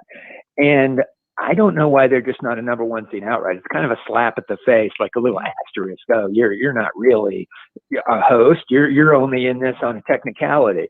And then secondly, yeah, I mean, they send Old Dominion down here to play. That's a heck of a ball team. Really good all around, and tremendous coaching down to a special assistant coach, Tony Guzzo, who, oh, by the way, used to be the head coach of Old Dominion when they had Justin Verlander and used to be the head coach at VCU. I mean, that coaching staff is tremendous. There's more brain power in that dugout than in just about any dugout around with a guy like that. So, I do think the Gamecocks have been disrespected in that sense. Is that something that Mark is using for his program this week? No doubt. I asked him that question yesterday, and he was all over it. He goes, "That's out there, and yeah, we'll use it if we need to." And then somebody asked Brett Carey about it, and he said something similar. I don't know. I think this team feels pretty good about itself. They do, because of the schedule that they've played, and even in the losses, a lot of close losses. They could have won some of those tough series, but again, why are they not just a regular number 1 seed? That's the question that I have, and I think they're going to say, "Oh, you think we're a number 2 seed? We're going to show you. We are going to a super regional." On Twitter at Sapakoff, Gene Sapakoff with the Post and Courier. The other side of that, Gene, I think there is credit that is due to a guy named Ray Tanner, who doesn't get enough of it these days. But Ray Tanner made it a point a long time ago to build an elite facility in Columbia, South Carolina. If they didn't have that, I don't know that they would have drawn a host this year, but it seems very appealing always to the NCAA to find a way to get baseball in Columbia in front of about 8,000 fans and some of the best facilities in the country. They sure care about making money. There's no doubt about that. And former athletic director Eric Hyman deserves some credit for that facility too.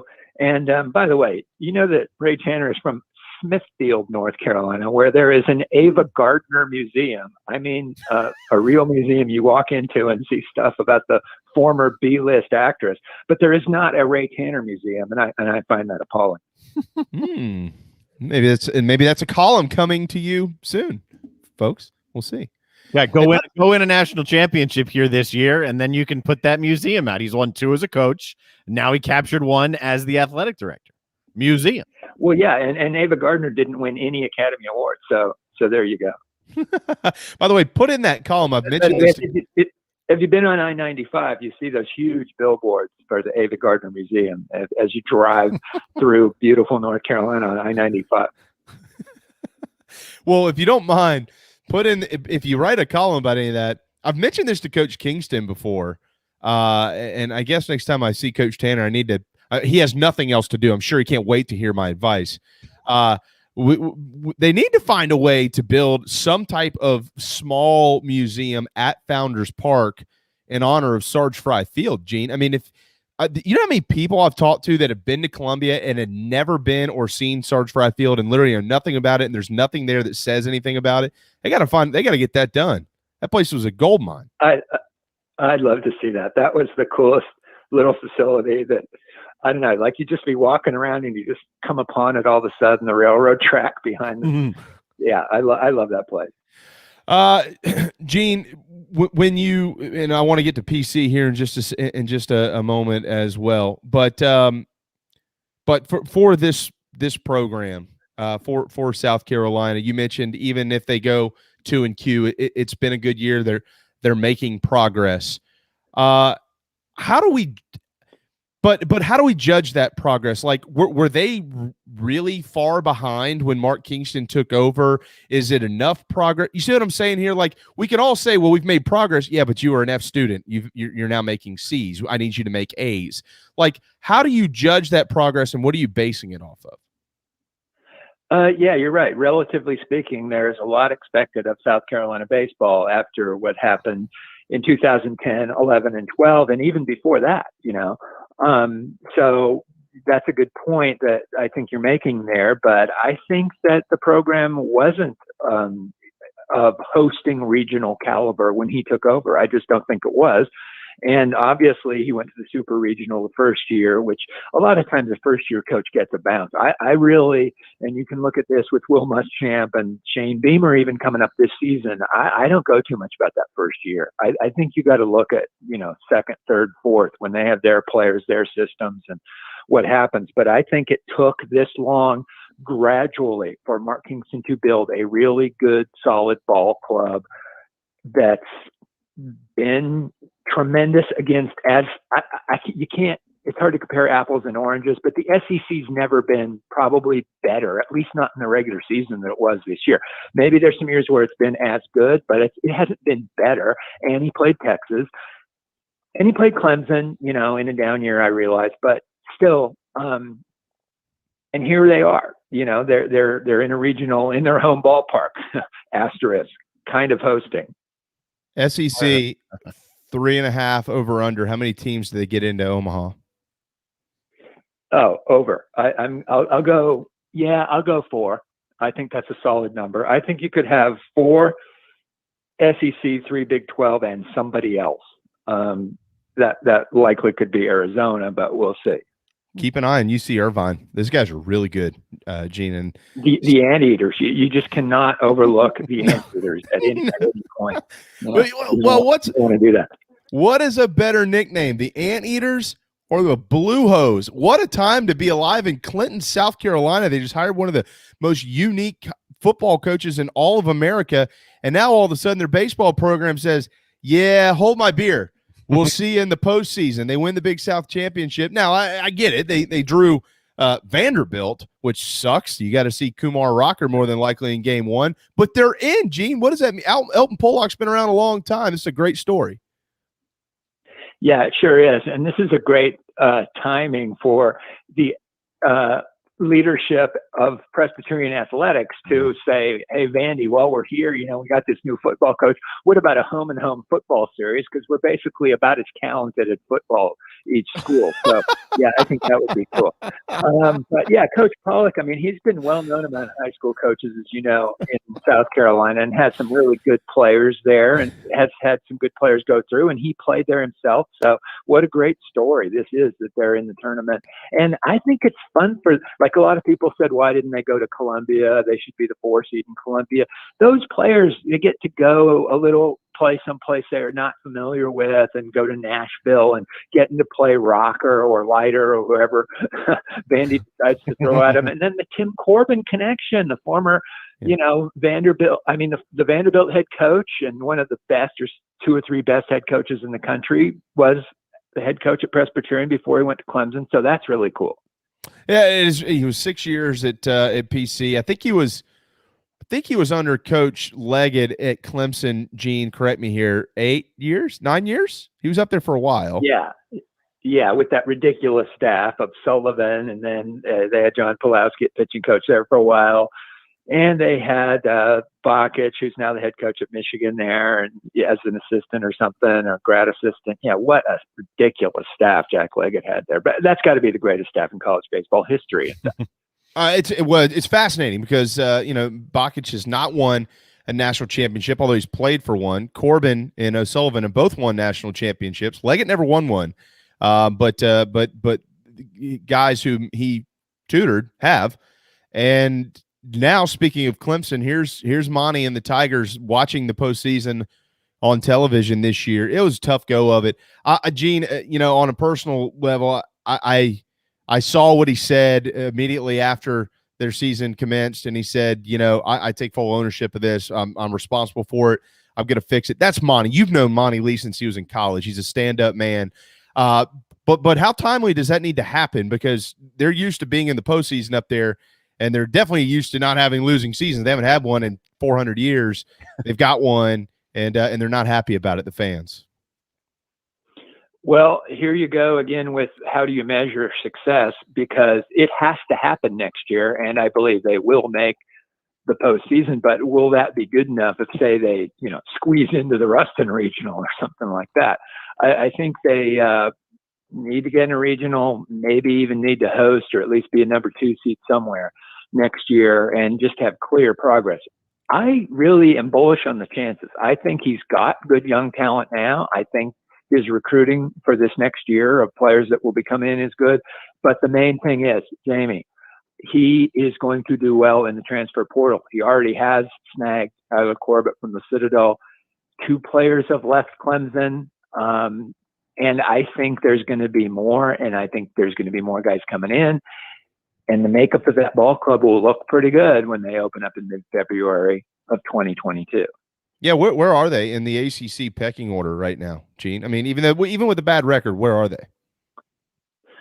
Probably right in the middle. I mean, that's not good enough for Clemson, but it might be good enough to take just so that you make a little bit of progress. Like I said, at last count, I had them 3-9 in 1-run games. Maybe they got a little worse, but they're not that far away. And it was interesting what Monty said, as you referred to in that last presser after getting eliminated in the ACC tournament, that we just didn't finish games. One of the hallmark of my teams is that we get stronger as the games go on. This this year's team just didn't for some reason. That's kind of weird. I don't know if there's some sort of chemistry issues on the club or what, but that's going to get fixed real fast or else. Absolutely. Well, and they played 36 league games this year, and that's not an excuse because everybody played 36 league games this year. You just got to go win. When you look at South Carolina and Clemson comparatively, okay, we know exactly where Carolina is. They proved it in the SEC. They're seventh. They're seventh because they beat everybody that was below them, and they lost everybody that was above them, with the exception of Florida. They did sweep the Gators, but outside of that, they lost 2 of 3. They got swept by Ole Miss. They're right in the middle of it, but right in the thick of it in the SEC isn't a bad thing. They're hosting a regional. I mean, we know what this league is. What does right in the thick of it in the ACC mean comparatively? Well, I don't know. It's weird. 9 SEC teams are in, 8 ACC teams are in. 9 SEC, 8 ACC. But the SEC just loaded with host sites. The ACC, no national seat. Notre Dame maybe should have been. I don't know. I've heard Mike Morgan say that he thinks Notre Dame's maybe the 3rd or 4th best team in the ACC, actually, because they did kind of fade down the stretch. But the ACC's almost as good as the SEC as far as depth-wise, just not at the top. And to be in the middle of that isn't a terrible thing. To be in the top 4 or 5 of that, though, is where Clemson needs to be. All right, Gene, final couple of minutes here. Phil Mickelson, of course, winning the PGA Championship a couple of weekends ago.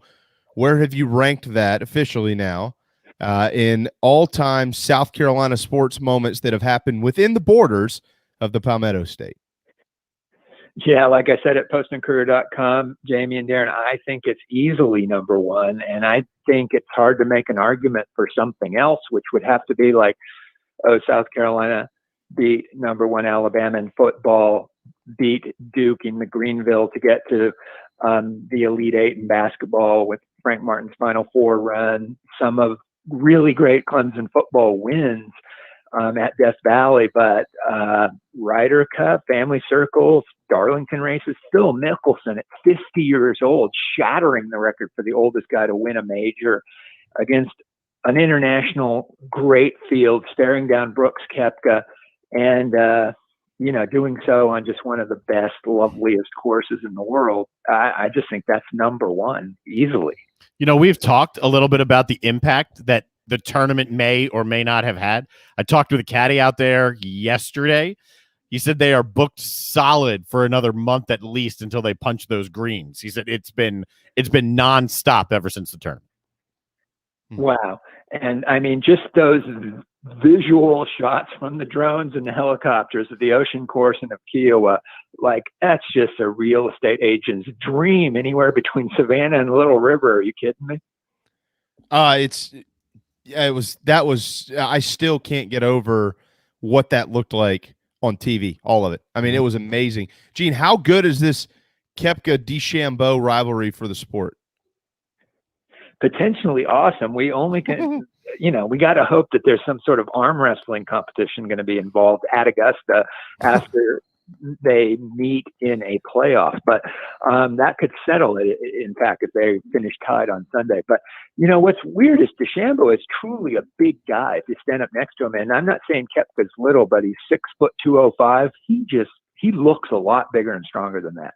But he can sure get mad and get ticked off and say things that offend people. So that should be fun with him and DeChambeau for sure. All right, Braves question for you before we let you run. Do we see Marcell Ozuna back in a Braves uniform?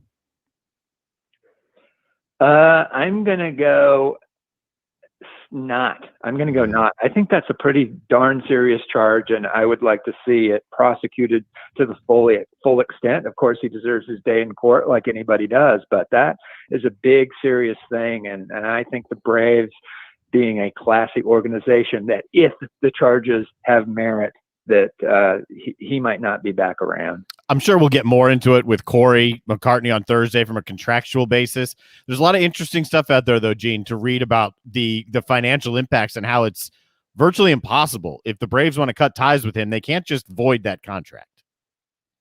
Right. I know those contracts are really strong and things like that, but I don't know. It's a tough situation, and there's a lot of these kinds of things that play out, and you just don't know how it's going to work. I mean, I'm not even going to mention Deshaun Watson. Oh, did I just mention Deshaun Watson? I mean, some of these things get really complicated. Yep. Yeah. When the police walk in and see you choking your wife, that's it's not good. And Marcell Ozuna, I agree with both of you. I don't think we see him. I don't even know if we see him in baseball for quite some time. But we'll see what happens. Gene, hopefully we'll see you in Columbia this weekend. Starts at noon on Friday. Regionals back in the Midlands for the first time in 5 years. By the way, I'm sure you've got something planned, you or DC. It's been 10 years since these two have played. We all know what happened the last time they met on the diamond. It was in Omaha, and the Gamecocks advanced to the College World Series finals to defeat Florida for their second title. So Virginia's looking to give them a little bit of a gift on their home field this time around. We'll see how it all plays out, my friend. It should be fun. Let's play ball. Yes, sir. There you go. Gene Sapakoff with the Post-Courier. Thanks, brother. And we are all but out of time. Couple of minutes left here. We mentioned Marcell Ozuna. We haven't. That's bad, like real bad. Really, really, really bad. This is really, really good, though. Jacob deGrom has a .71 earned run average through May.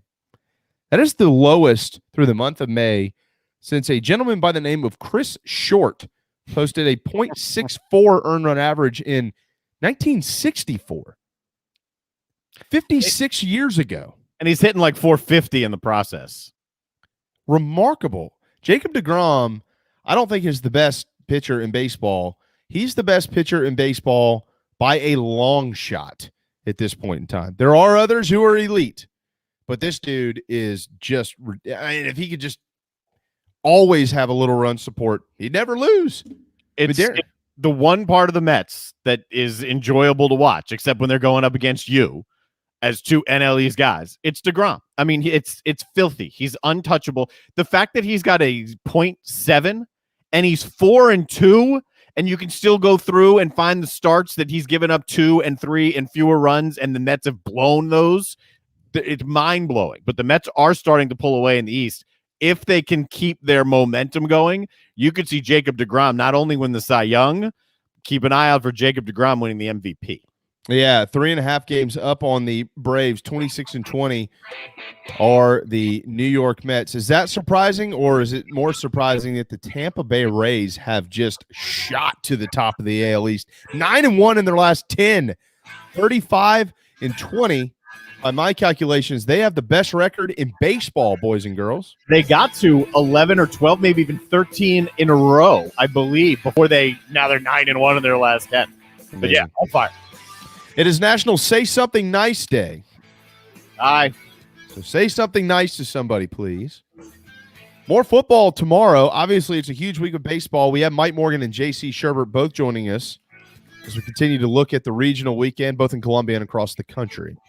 Thanks to Gene Sapakoff and John Whittle for joining us today. Thanks to Darren, as always. Thank you. Thanks to all of you. We hope you had a beautiful Memorial Day weekend. We'll see you at noon tomorrow on the JB at Goldwater Show, driven by Stokes Volkswagen.